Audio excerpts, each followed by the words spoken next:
What's up, YouTube? Quadzilla here, and we're going to do a little bit of work to the tow rig. What I have is a 99 Ford F350 with the 7.3 power stroke. I'm at like 554,000 miles. Transmission, if I recall, is right about now between 65 and 70,000 miles. And if you start it up and it's cooler out, you put it in gear, and if it's in less than like a couple minutes, you go to hit the gas, it'll just rev up, and it's like it's trying to move, but it just won't move. So I mean, the lower miles, I know the transmission's not bad. It was a high dollar built transmission.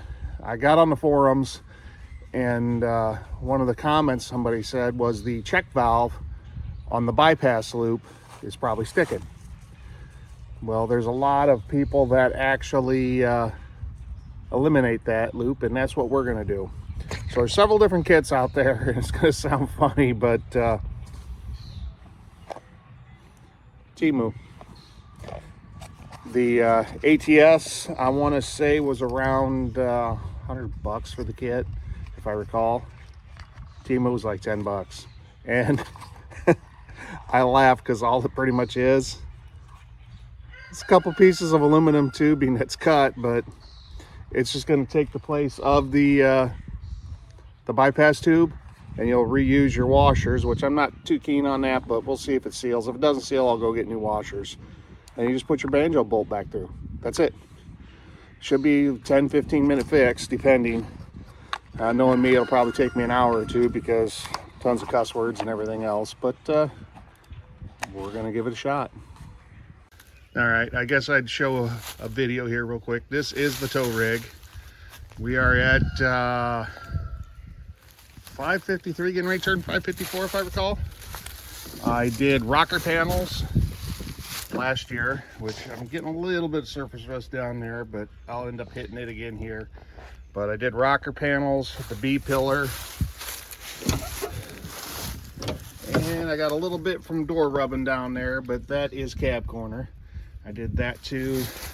We had spliced like right up in here for the cab corner, so got a little bit of surface rust on the doors. But for a 99, I figure this thing is now 27 years old. It was manufactured in 1998. I put a bed on it about 10 years ago because my other one was rusted through. There's the damage from the wheels coming off on my Hatfield McCoy trip, where I've repaired a little bit of it. I just haven't finished it, but like I said, 99, and there's our odometer, 553.8, so almost 554,000 miles. So like I said, this is what we'll be working on. It's a 4R100. It was built by Days Transmission out of Beecher City. It has the heavy-duty clutch plates and everything in there for towing. It had a billet torque converter that was special ordered.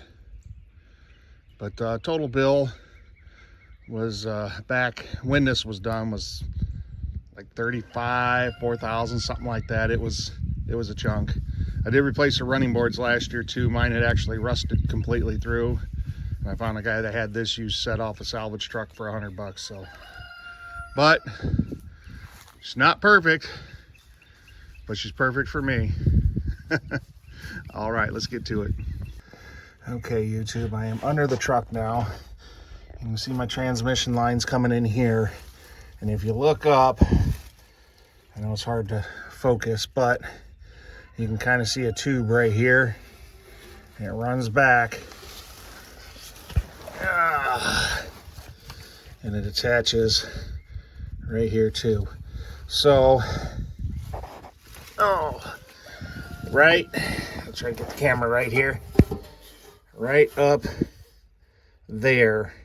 That is a check valve, I guess, that when these things are cold, it'll recircle right in there and not go through your transmission cooler. And I've been having some warm transmission temps if I'm towing, because I have a TNS 6 position. So if I put it at like even the 100 horse not towing, my trans temps are jumping up 180, 190 degrees, sometimes 200 degrees. But then if I put it back to stock, I'm only at like 150. So I'm wondering if this has been leaking, and because of the greater pressures that it's doing that loop and allowing my transmission here to get warm. Matter of fact, when I went to Virginia and everything, I had to put everything back to stock because I was worried about warming transmission temperature. So I got to take this line loose. That'll come out. The head you see right here is supposed to be the banjo bolt. That'll come out.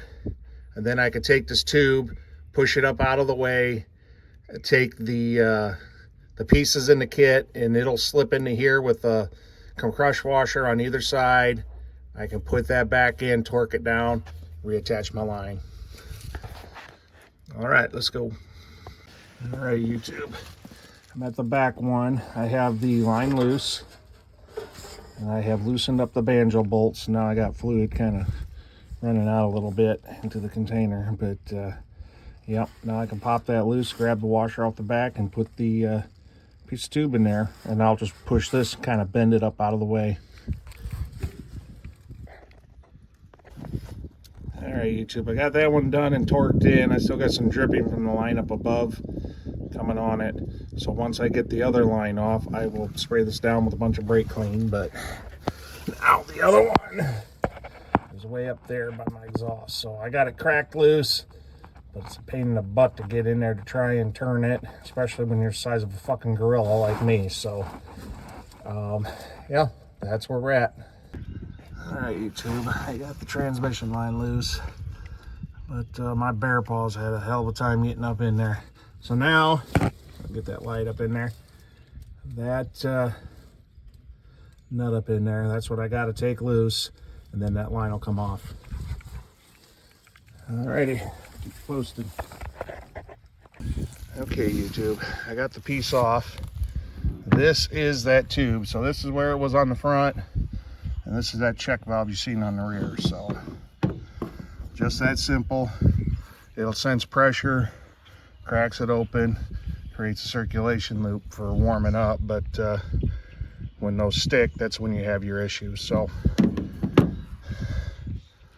I got to crawl back under there and we'll get the rest. All right, YouTube.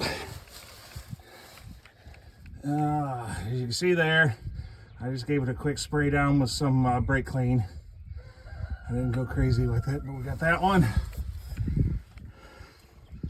And that one up there. So they are attached. The tube is removed and should be good to go.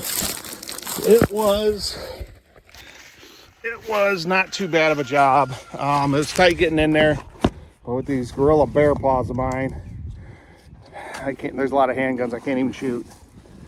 Like the Colt 1911, they don't fit. My hands are too big. Unfortunately, I like the 1911, but so I got to do the 6-hour P220. But anyways, that's neither here nor there. Just this.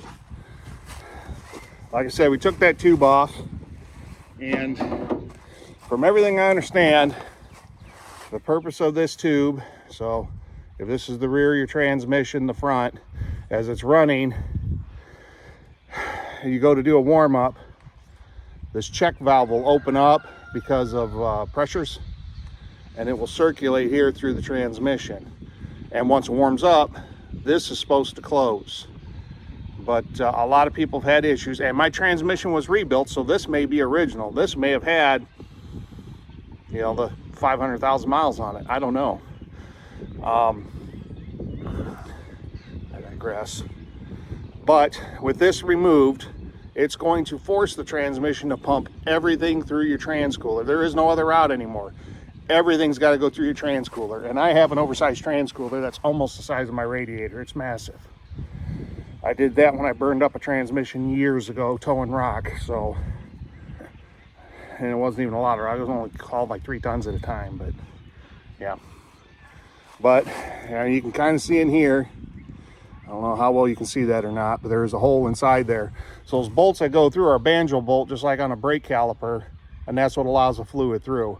So with that kit, the washers I had to reuse, unfortunately. I would rather had new, but we'll see. If it drips, I'll go get some new ones and have to redo it, unfortunately. But it only took me about a half hour total to do this. And like I said, that's because of my big ass hands and arms trying to get in there and trying to shimmy my gut under the running boards. So the other ones are just a solid tube with no hole. Otherwise, I would say you could just cut these off, whatever. If you're really good, you could probably rip them out and braze them in, but I wouldn't chance it. I just got those caps. ATS does make a kit, but God, I want to keep saying theirs were around $100, but I could be wrong. Maybe they're less. But that kit on Temu was only like $10. They had all their different little promo things going and shit like that, which I ignore those because they're stupid. But I had a couple late shipments. I don't buy a lot off Temu, but where I am out in the boonies, it's usually late by a day every time. So $5. So I essentially got that kit for free. I'm like, what do I got really to lose? Starts leaking, then I'll buy the expensive kit, but it's just 2 chunks of aluminum tubing cut that are a specific size. So if you're having issues when your truck first fires up, you go to put it in gear, forward, reverse, whatever, and it feels like it doesn't really want to go, and you got to put it in like neutral, rev it a couple times, then you put it in gear and it just wants to take off. This, from what I understand, is your problem.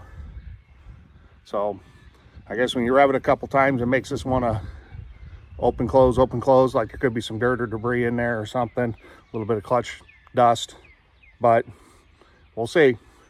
I'll have to give her a shot, but supposedly this will fix my issue. Like I said, I only have on this transmission 65, 70,000 miles, something like that. So not a lot. So I'll keep you posted. All right, we're doing a leak check.